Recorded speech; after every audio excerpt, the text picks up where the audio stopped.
हाथों से तालियों का सहयोग करते हुए ऐसे नहीं, देखो आज तो आखिरी दिन है और जितना भी आनंद आपको लेना है वो आप ले लीजिए।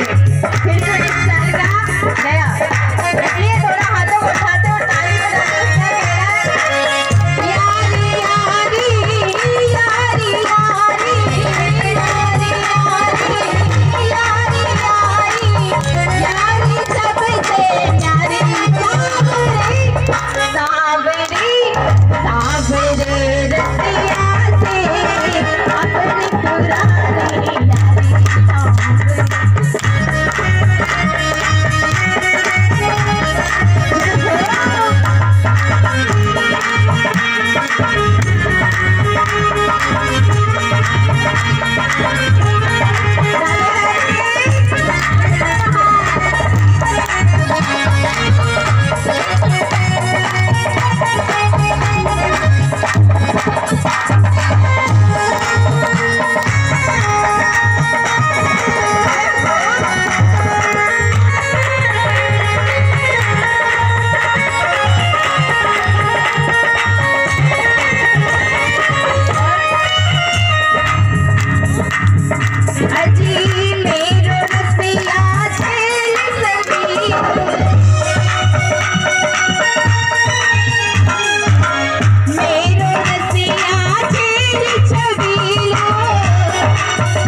आज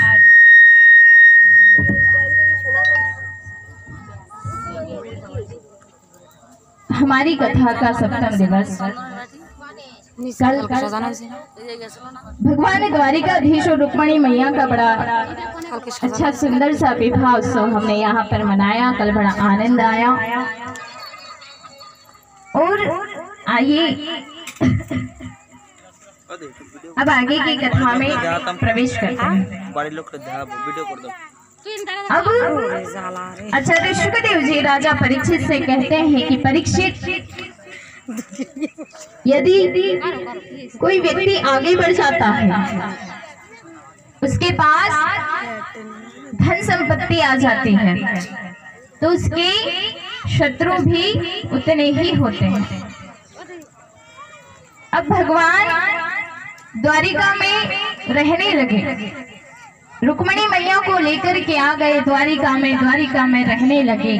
किसी बात की कोई कमी नहीं, वहां पर धन भी है, सब कुछ है।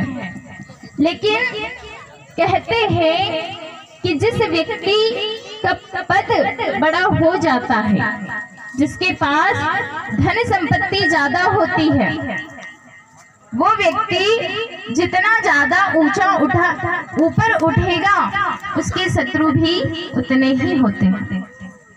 अब इधर भगवान द्वारिकाधीश के पास किसी बात की कोई कमी नहीं, लेकिन उनके शत्रु भी उतने ही हैं, क्योंकि शत्रुता किसी कारण से नहीं होती, बिना कारण के भी शत्रुता होती है।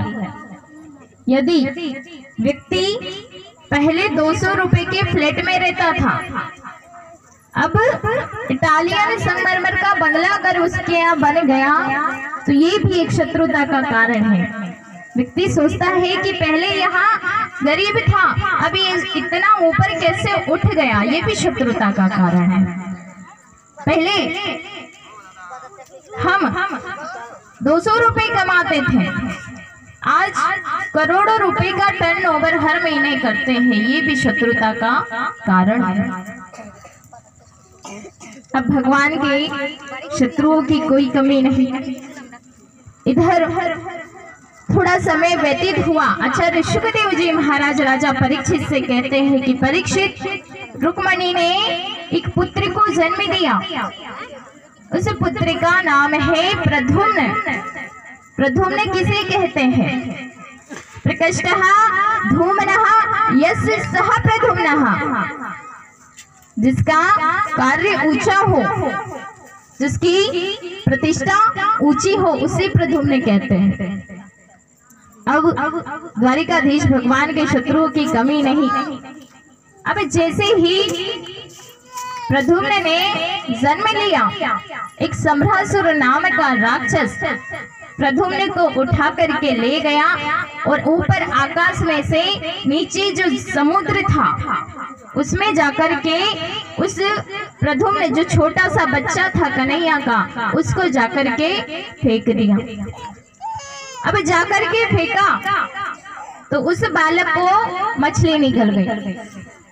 अब मछली निकल गई उस बालक को, और वही मछली मछुआरे ने पकड़ करके सम्भ्रासुर के घर भोजन बनाने के लिए भेज दी। सम्भ्रासुर के यहाँ भोजन बनाने का काम करती थी विद्यावती। ये विद्यावती कौन थी? जब शिव तीसन नयन उघारा, निरखत काम बहुजरी छारा। जब कामदेव ने भगवान शंकर तपस्या कर रहे थे, तो उनकी तपस्या को भंग किया।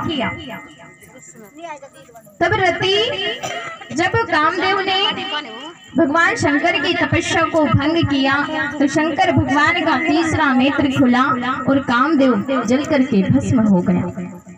अब कामदेव जल करके भस्म हो गया। उनकी पत्नी रति रुदन करने लगी कि हे भगवान, मेरा पति तो मर गया, अब कुछ ऐसा करो कि मेरा पति वापस आ जाए। तो उन्होंने कहा कि रति, तुम जाकर के सम्भ्रासुर के घर में भोजन बनाने का काम करना। द्वापर युग में तुम्हें तुम्हारा पति वहां पर भगवान द्वारिकाधीश का पुत्र बन करके मिलेगा। अब विद्यावती भोजन बनाने का काम करती, जैसे ही मछली को चीरा, मछली में से बालक निकला। अब नारद जी आए, नारद जी ने कहा कि ये तुम्हारा पुत्र है, इसको संभाल कर रखो। विद्यावती ने उस पुत्र का लालन पालन पोषण किया।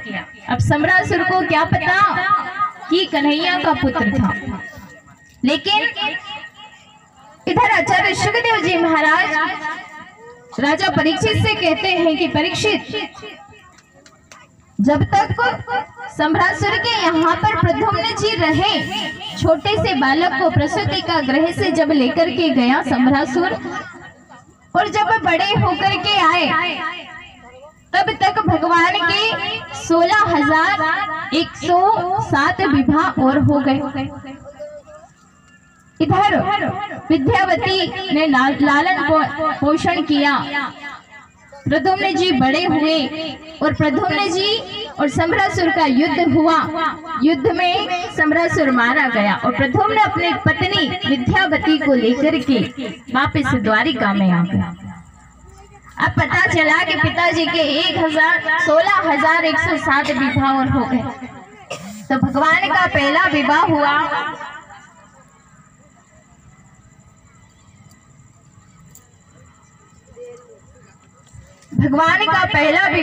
था रुक्मिणी के साथ, और दूसरा विवाह हुआ उनका जामवती के साथ। आचार्य शुकदेव जी महाराज से राजा परीक्षित पूछते हैं कि गुरुवर, यह बात हमारी समझ में नहीं आई कि जामवती एक भालू की बेटी और भगवान कन्हैया की पत्नी, बोले ये बात समझ में नहीं आई, थोड़ा विस्तार से हमें समझाइए। आचार्य शुकदेव जी राजा परीक्षित से कहते हैं कि एक द्वारिका में एक राजा था सत्राजित नाम का। अब सत्राजित नाम का जो राजा था, उसके पास एक विशेष प्रकार के मणि थे। उस मणि का नाम था सीयमंतक मणि। सीयमंतक मणि की अगर कोई नित्य प्रतिदिन पूजा करता था तो उसमें से 8 रत्ती सोना रोज निकलता था। 8 रत्ती सोने को आप 8 भर सोना ना समझे, 8 तोला ना समझे। 8 रत्ती सोना मतलब 2 कुंटल सोना वह मणि नित्य प्रतिदिन देती थी। अब वो सीयमंतक नाम की मणि, एक दिन सत्राजित ने क्या किया, उस मणि को अपने गले में धारण किया, और धारण करने के बाद भगवान श्री कृष्ण की सभा में आया। अब श्री कृष्ण ने जैसे ही मणि को देखा, सत्राजित से पूछा, सत्राजित ये गले में क्या है? बोले ये सीयमंतक मणि है। बोले अच्छा, इसका क्या काम है? बोले नित्य प्रतिदिन इसकी पूजा करते हैं तो यहाँ 8 रत्ती सोना रोज देती है। बोले अच्छा। कन्हैया ने फिर कहा सत्राजित से, एक बात बताइए, तुम्हारे घर में कितने व्यक्ति हैं? बोले 4 व्यक्ति हैं, एक मैं हूँ, एक मेरी वृद्धा पत्नी है, एक मेरा भाई प्रसेन है, और एक मेरी पुत्री सत्यभामा है। भगवान द्वारिकाधीश ने कहा अच्छा, फिर तो तुम 3.5 प्राणी हुए, और इतनी सोना निकालने वाली मणि को क्या करोगे?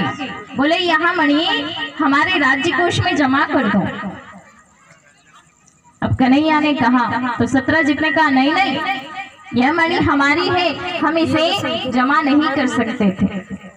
जबकि भगवान श्री कृष्ण ने अपने लिए मणि नहीं मांगी। भगवान कृष्ण ने कहा कि यहाँ इस सृष्टि में जब थोड़ा बहुत हमारी प्रजा दुखी रहे, कभी अकाल पड़े तो उनके लिए काम आएगा, इसलिए उन्होंने सीयमंतक मणि मांगी, लेकिन सत्राजित ने नहीं दी। अब सत्राजित वहां सभा से उठ करके चले गए घर। अब दूसरे दिन प्रातः काल होते ही उस मणि को उनका छोटा भाई जो प्रसेन था, उसे अपने गले में धारण करके जंगल में शिकार करने के लिए चला गया। और जंगल में शिकार करने के लिए जैसे ही गया एक शेर ने प्रसेन के ऊपर एक झपटा मारा, प्रसेन को वही मार दिया और उस मणि को हथिया लिया। और थोड़ी दूर जाकर के वह सिंह के पास मणि को एक भालू ने देखा, जामवंती जी ने देखा। और जामवंती जी ने जैसे ही देखा उस शेर को मार दिया, उस सिंह को मार करके वो मणि हथिया ली और अपनी बेटी जामवंती को खेलने के लिए दे दी। अब इधर सत्राजित सोचने लगा कि मेरी मणि कहाँ गई। उन्होंने कन्हैया से कहा कि कन्हैया, तुमने मेरी मणि हथिया ली है, क्योंकि कल तुम पूछ रहे थे कि यह मणि मुझे दे दो। कन्हैया ने कहा नहीं नहीं, मैंने तो तुम्हारी कोई मणि नहीं ली। बोले अच्छा, तो फिर क्या किया। अब भगवान परेशान हो गए, क्योंकि काजर से भी कोई कारी चीज है तो वो है व्यर्थ का कलंक। कलंक अगर लग जाता है, इधर आचार्य के पास गए, बोले गर्गाचार्य जी बताओ, ये मणि का थोड़ा कलंक लग गया है, क्या करूं। तो गर्गाचार्य जी ने कहा तुमने चौथ का चंदा देख लिया इसलिए कलंक लग गया। बोले अब क्या करें।